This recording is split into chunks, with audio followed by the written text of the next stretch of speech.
Class में आपका स्वागत है। मैं अनुराधा सिंह आपको कक्षा 6 का हिंदी सेकेंड पढ़ाने जा रही हूँ। पाठ 12। पाठ का नाम है क्रिया विशेषण।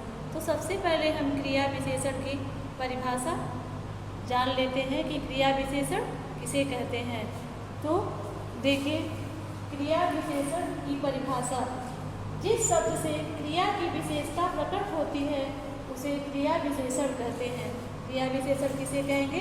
जिस शब्द से क्रिया की विशेषता प्रकट हो उसे हम क्रिया विशेषण कहेंगे। जैसे देखिए, बूढ़ा, बूढ़ा व्यक्ति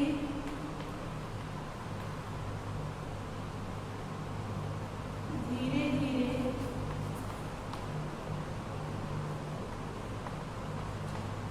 चलता है। बूढ़ा व्यक्ति धीरे धीरे चलता है। तो धीरे धीरे ये क्रिया की विशेषता बता रहा है कि बूढ़ा व्यक्ति कैसे चलता है, धीरे धीरे। तो ये क्या हो जाएगा? क्रिया विशेषण हो जाएगा। फिर अगला है कल तक यह काम कर लेना। दूसरा मान लीजिए, देखिए, कल तक यह काम कर लेना। कल तक यह काम कर लेना। तो कब तक कर लेना काम? कल तक। तो कल क्या हो जाएगा? क्रिया विशेषण। कब तक काम करना है? कल तक। तो कल क्या हो गया? क्रिया विशेषण। ये क्रिया की विशेषता बता रहा है, कल तक। तो जो क्रिया की विशेषता बताए उसे हम क्या कहते हैं? उसे हम क्रिया विशेषण कहते हैं। अगला है, देखिए, अटल जी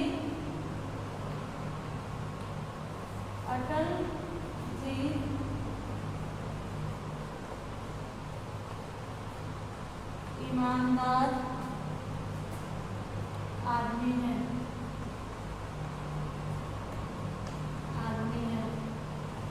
अटल जी कैसे आदमी हैं? ईमानदार। अटल जी कैसे आदमी है? ईमानदार। तो ईमानदार शब्द जो है एक क्रिया की विशेषता बता रहा है। ठीक, तो इसे हम क्रिया विशेषण कहेंगे। ठीक, अगला देखिए कि छात्र, मान लीजिए छात्र दिन भर पढ़ता है।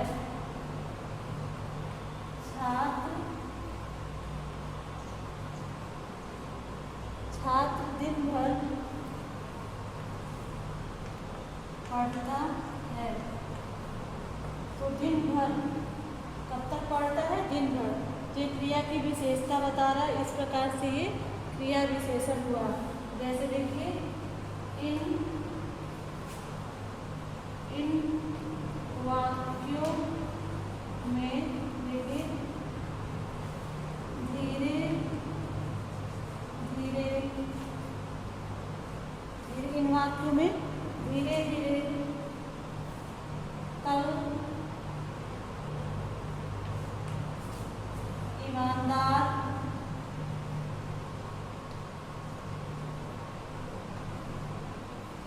दिन भर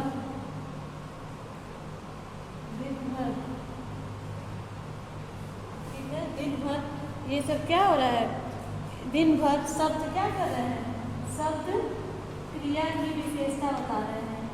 क्रिया की विशेषता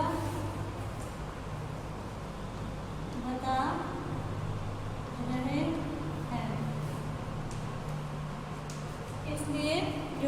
इसलिए ये शब्द क्या है? ये शब्द क्रिया विशेषण है। कौन कौन शब्द? धीरे धीरे, कल, ईमानदार, दिन भर, ये सब क्रिया की विशेषता बता रहे इन वाक्यों में ये सब। इसलिए ये शब्द क्या है? ये शब्द क्रिया विशेषण है।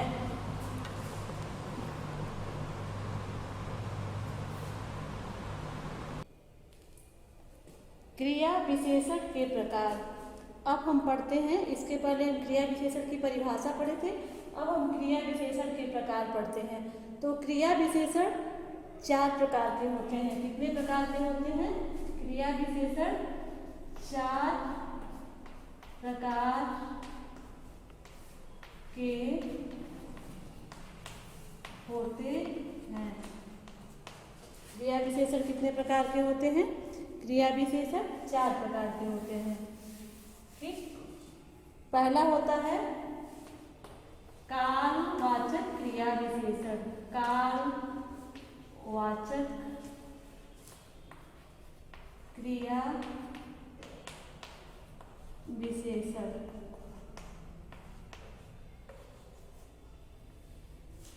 दूसरा होता है, पहला होता है कालवाचक क्रिया विशेषण, दूसरा होता है परिमाणवाचक क्रिया विशेषण।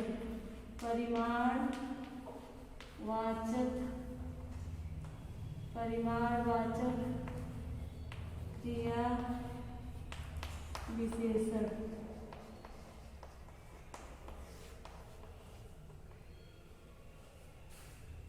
परिमाणवाचक क्रिया विशेषण। फिर हो गया, तीसरा हो जाएगा स्थानवाचक क्रिया विशेषण। तीसरा हो जाएगा स्थानवाचक क्रिया विशेषण। तीसरा हो जाएगा स्थानवाचक क्रिया विशेषण और चौथा हो जाएगा रीतिवाचक क्रिया विशेषण। रीतिवाचक क्रिया विशेषण। रीतिवाचक क्रिया विशेषण। इस प्रकार से हम क्रिया विशेषण का प्रकार आपको बताएं कि पहला है कालवाचक क्रिया विशेषण, दूसरा है परिमाणवाचक क्रिया विशेषण, तीसरा है स्थानवाचक क्रिया विशेषण और चौथा है रीतिवाचक क्रिया विशेषण। तो कालवाचक क्रिया विशेषण हम किसे कहेंगे? जिस क्रिया विशेषण से क्रिया के समय का बोध हो। किसका बोध हो? जिस क्रिया विशेषण से क्रिया के होने के समय का बोध हो, उसे हम कालवाचक विशेषण कहते हैं। ठीक है, किसे कहेंगे? जिस क्रिया विशेषण से क्रिया के होने का समय का बोध हो, उसे हम कालवाचक क्रिया विशेषण कहेंगे। जैसे देखिए कालवाचक में पहला देखिए, सुशील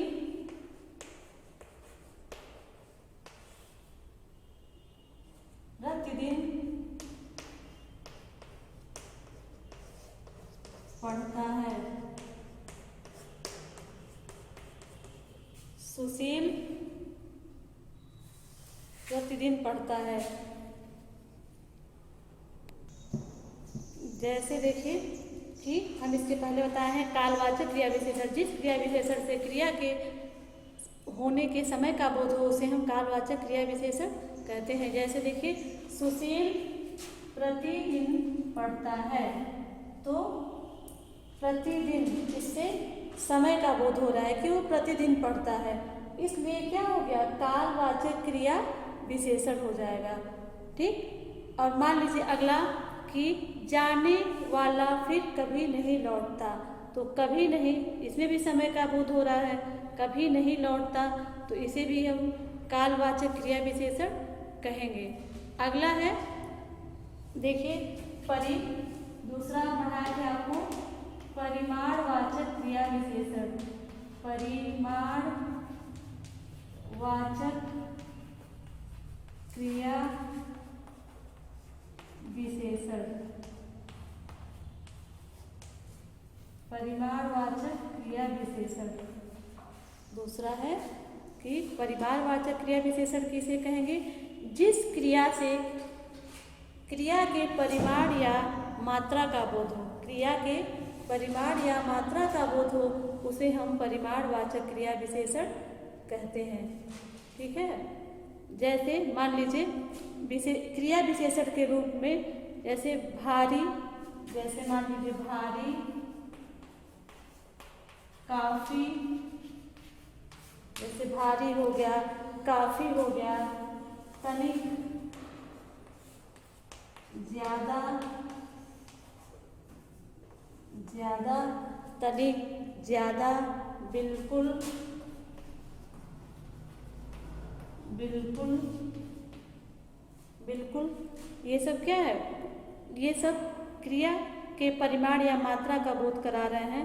जैसे थोड़ा सा, मान लीजिए इसमें हो गया थोड़ा सा, तो ये काफ़ी, ये परिमाण, ये थोड़ा सा, ये मात्रा का बोध करा रहे हैं, इसलिए क्या हो जाएंगे?